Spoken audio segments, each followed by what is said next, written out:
Oh, my family, we have a mystery on our hands indeed. And I feel like I'm watching the Phantom Ball or a full episode of The Traitors just playing out in real time because the pieces are connecting in ways that feel both very chilling, sobering, yet still all divinely timed and divinely aligned as all these intel nuggets get dropped, and all of these collective moves of deeper awakening and deeper exposure of the dark forces in real time are coming up to be seen by those that have the ability to see through the holographic universe.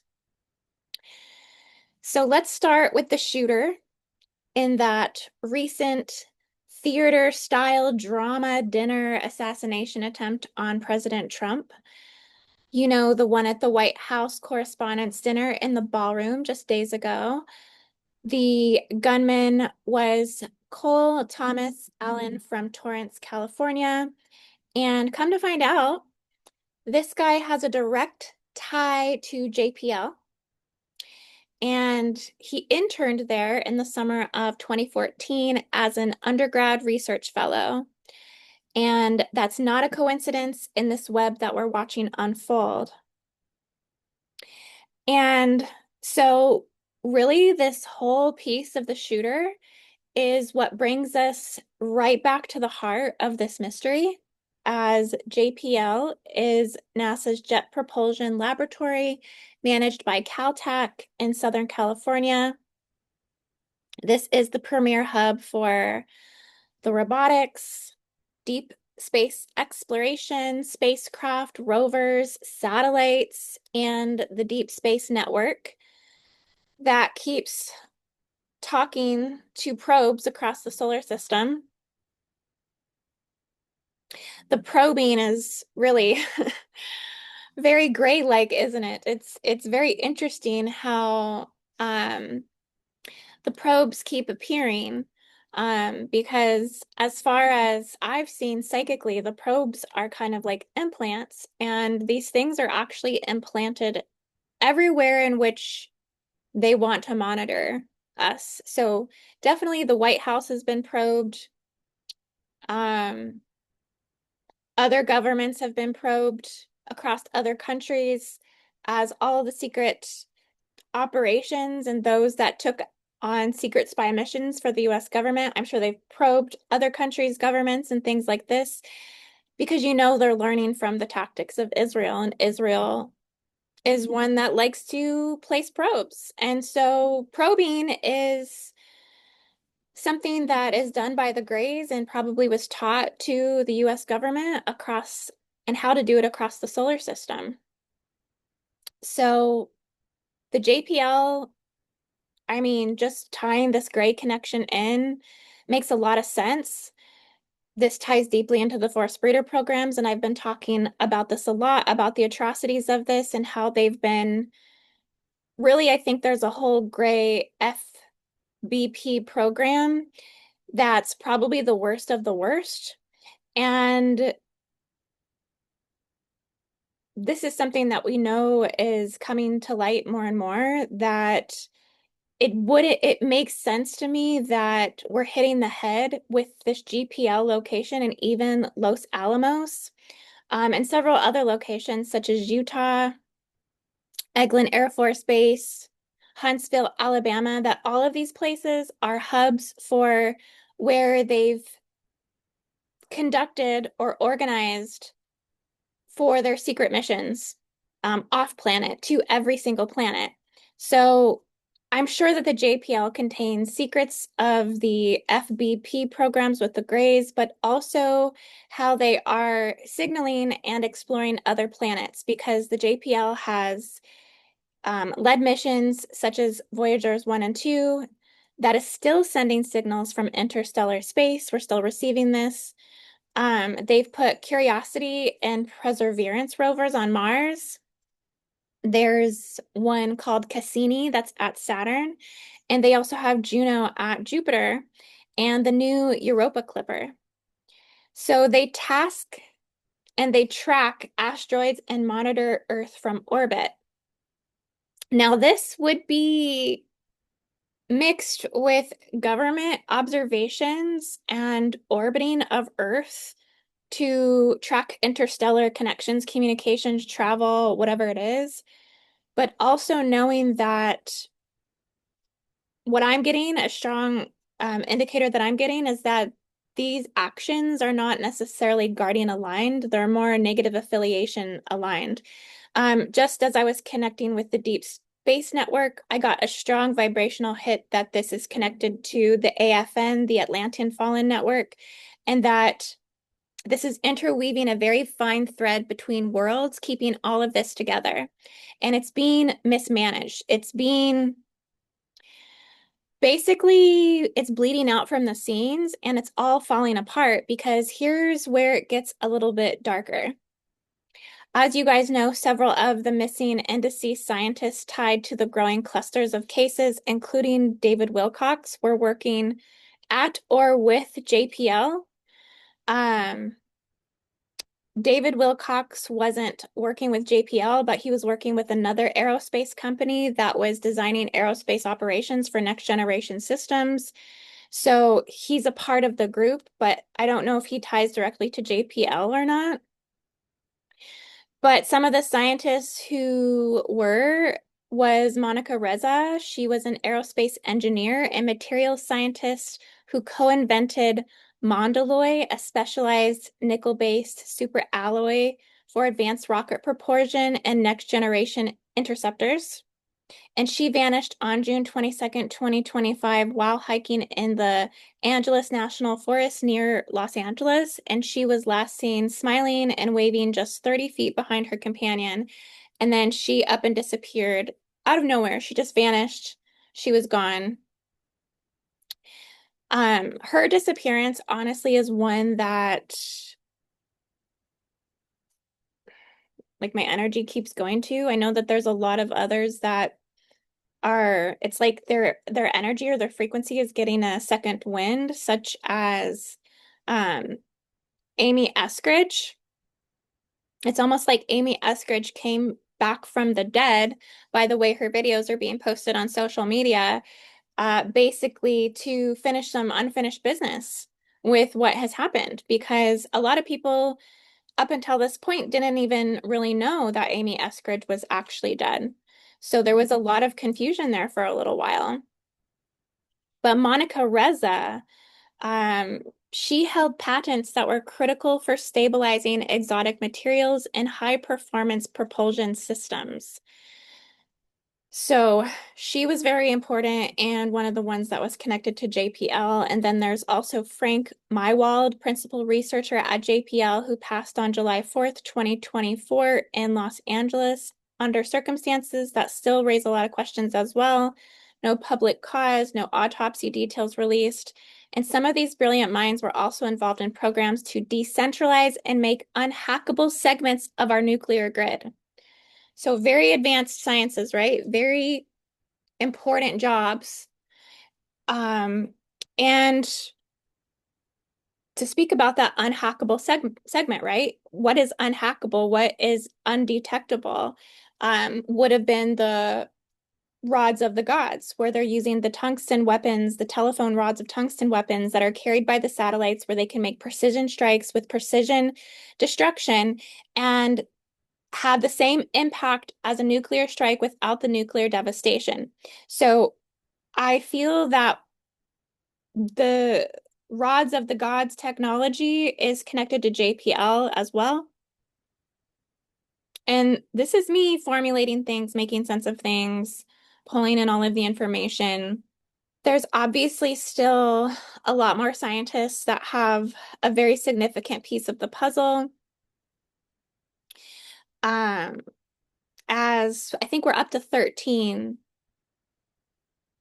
suspicious deaths now, right? Of very prominent people holding very prominent intelligence. And then we also have the strange maritime connections as well, because we also have reports of similar civilian cargo ships that are going dark. Lights completely shut off for 15 to 20 hours. The blackouts are occurring on the ships. And this is obviously a tactic of the alien ETs in the Iranian SS-10 grid, because they typically do like to have things go dark 30 before something happens. But all this is still playing out in the Strait of Hormuz, and it has the identical patterns um, that are being observed also in ships in the Rio Grande and also the New Mexico-Texas border.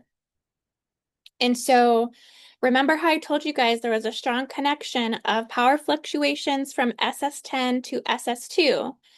Now, I feel that that is connected, and why the same coincidences of lights going completely shut off, going dark in the Gulf of America, because there's patterning, similar patterns that are lighting up energetic structure-wise from the Strait of Hormuz to the Gulf of America, where the flow or the currency of energy on the planet is going. And the timing of those Rio Grande sightings lines up exactly with the disappearance of government contractor Stephen Garcia, a retired Air Force Major General William Neal McCaslin, both with deep aerospace and classified program ties. So, having all of that said, my question is something or someone or one of these ET factions preparing for total galactic war, preparing for a large-scale sustained high-tech conflict with the United States? Could these events be linked to Russia or Israel or Qatar, along with that's something that's much deeper, which is the extraterrestrial involvement in multiple militaries globally, worldwide, from the tall whites to the grays to the draconian Anunnaki Sumerian to the Zetas to the hybrid programs and their hybrid creations.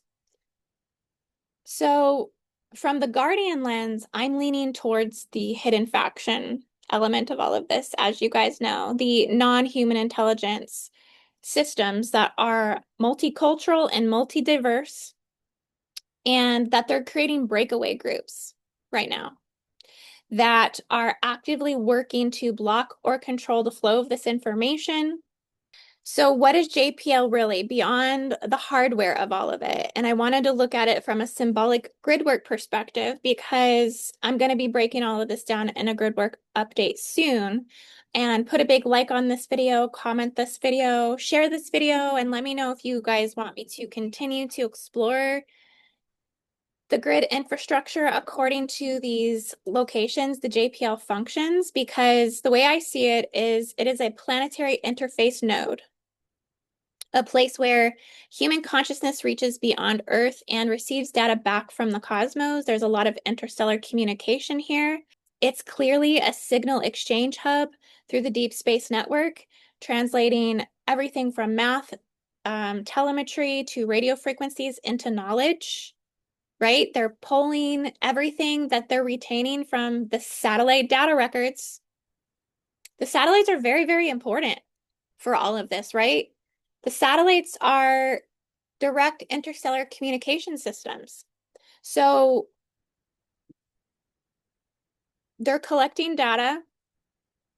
Esoterically, it's a Mercury node. JPL is a Mercury node. Why? Because it deals with data, because it deals with intelligence, it deals with language, it deals with transmissions, encoded information.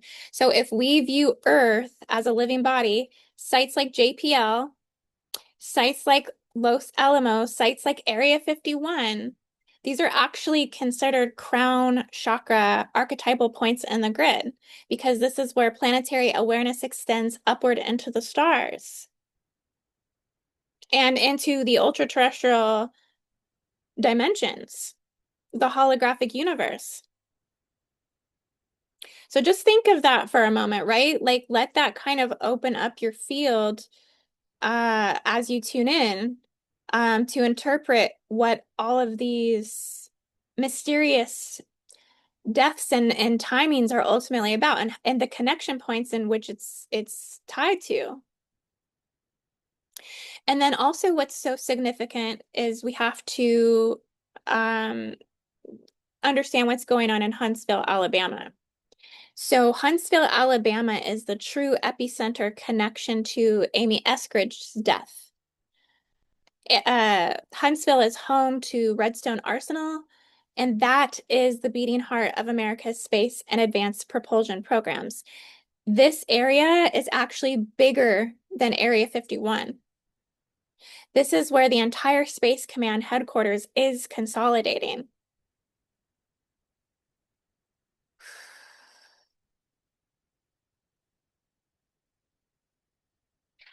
Even as I just tuned into that just now, I'm definitely seeing frequency portals and vibrations coming through the third dimensional field from that zone, and that it's penetrating the solar logos lattice within the solar plexus, right? Within the solar plexus chakra, but within the solar logos consciousness body. That it's creating ripples, it's creating waves, and it's very active in its energy. And it's connected to all of the anti-gravity. Why do they need anti-gravity? Well, gravity is technically dark matter merging into this atmosphere, merging into our plane of existence. So it's really, they're trying to find ways to overcome dark matter. And exotic propulsion research that has been really happening for decades. And Amy Eskridge was the original whistleblower. She was a brilliant firecracker. If you've watched her video, she's a little bit spicy. Scientist working on anti-gravity technologies through the Institute of Exotic Science that she co-founded, and her death in 2022 was officially ruled as a suicide, but it's now being re-examined as part of this broader federal investigation into the cluster of missing and deceased scientists. So Huntsville, Alabama, this is Paperclip Central, friends. Operation Paperclip brought Nazi rocket scientists straight into Huntsville after World War II. That legacy is still alive in these programs. And this is what we're really talking about right now. This is what Amy's work and her passing kicked off so much of what we're seeing now. So I'm really not too far away from Huntsville, Alabama. I have been kind of getting the messages that it might be time to do some exploring, do some traveling around, and see what I can pick up on if I go take a trip over there.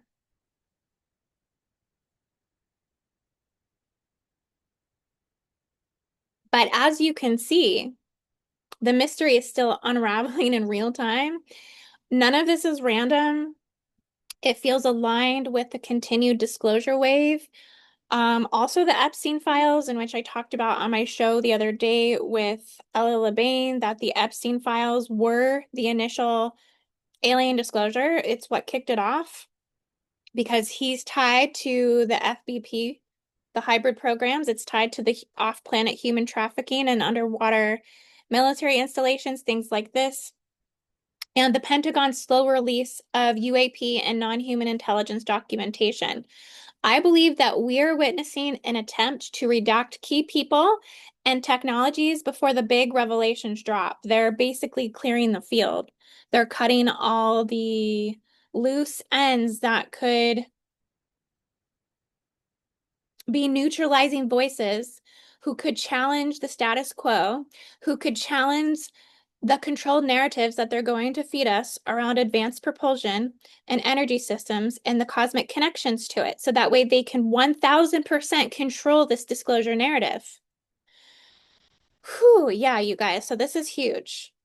So I just want to say, if you caught my video on my Facebook page where I gave all of my condolences to David Wilcock and his family, rest in peace. His recent passing has hit the community really hard from my clearest evaluation. If I had to speak plainly on this, I feel that voice to skull technologies or directed energy interference cannot be ruled out in his case because the timing and the pattern is just too consistent. Several of his, friends and people who are very outspoken publicly Even, other psychics are trying to read into whether, he actually suicided himself or not. And obviously the cohesive message from everyone has been that he hasn't, right? So that leads us to, you know, clearly there was some sort of an eternal attack. And the voice to skull technology is one that I definitely would not rule out. So, yeah, that's just been such a shockwave to the community, as you guys know. And it's a wake-up call because it's hit very, very close to home for so many of us. Like this is like it's just eerily close to home. We're all actually connected to this disclosure community. The ascension community and the disclosure community are basically one and the same. And so, I mean, clearly they're going after scientists, but you know, what if they start to go after channelers or people who've brought out high level information and things like this, people who are psychic seers and clairvoyants? I mean, that's the next thing that's right around the corner. So it's a lot. It is a lot, but this is where we have to stay prayerful and we have to keep manifesting the higher timelines within the collective dream fields, remembering that we're all a part of the dreaming awake process and we all call this forward together and we all have the ability to redirect into higher timelines and more salvageable timelines for the rehabilitation of the new earth body. So that's why I look forward to bringing out some more major grid work updates with you guys. I really want to focus on before I head to Sedona, Arizona. First, I'd like to do a JPL Southern California matrix and its energetic connections to Los Alamos National Laboratory. That corridor holds immense technological and interdimensional significance, and correlate this in accordance to deeper evaluation of the underground DUMS connected to the United States Ballroom site. So this is coming up, that there is a bunker underneath the ballroom that Trump is designing. And is going to be tied with underground tunnels to Huntsville, Alabama, and JPL Los Alamos. That there's a coordinated network of DUMS here that we need to bring full that we need to be that we need to bring forward. And then once I'm in Sedona, I'm going to be doing full gridwork transmissions on the Venus temples and the ancient and future energetic nodes that are activating now, as so much is coming forward regarding uh, everything I'm supposed to be looking at in accordance to Sedona, that the ruby gem body is activating there. It holds the sacred codes of the ruby gem body, that this is also connected to the red stone arsenal, right? Huntsville, redstone arsenal, ruby gem body, that we need to start looking at the connection points of all of the ruby gem body locations because these are going to be major significant signs of what's to come next. But also the organic healing and the organic restoration of the organic grid, that this will be in full force activation in Sedona, Arizona at the next couple weeks beginning in May. And one of the locations that I seen for the Venus Temple was the Holy Chapel site in Sedona, that this was the main central node for the Venus Temple, that the central temple node that is connected to the red gem body Venus temple that brings forward the Mother Mary, Mary Magdalene, Magenta, Alacia Flame apparition, that this is around the Chapel of the Holy Cross, which is considered a holy chamber, anchor of the Ruby Temple current. And I bring this up because this is one of the locations that I will be visiting. This is one of the locations that is carrying the Sophianic frequency. One thing I gathered from before is that the Venus temples are often located under other monasteries. So they're already coded because they're being so protected, right? They're already being protected by the Templar overlays.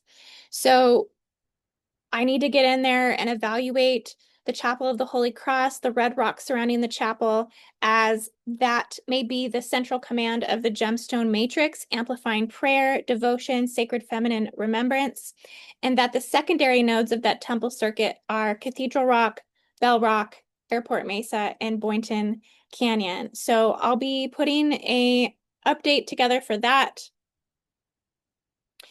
And I may be called to do a side Gridwork mission after the event. So probably on like the 12th. So reach out, you guys, if you're coming to Sedona, stay in close contact. If you would like to coordinate the details as things crystallize, I haven't, said this or that just yet. I'm just kind of waiting for the field activations to become more powerful as we gather and the groups align and things like this. But just know that this is what I already have on my mind of like where things are going to be going. And so I will be in touch with, everyone that's in touch with me as we start to see who all wants to be a part of working with the Venus Temple in Sedona. So yeah, it's going to be a lot of fun. And I'm looking for those that carry the high Venusian crystal love codes. And they can attune to the Venusian crystal love templates within the body and the crystal tones. So yeah, guys.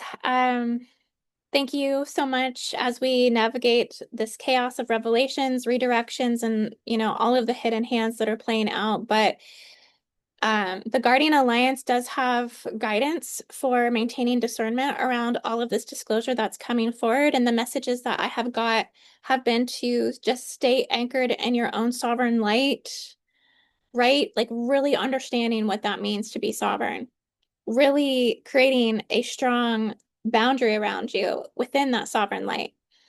As discernment is not fear, it is a quiet inner knowing.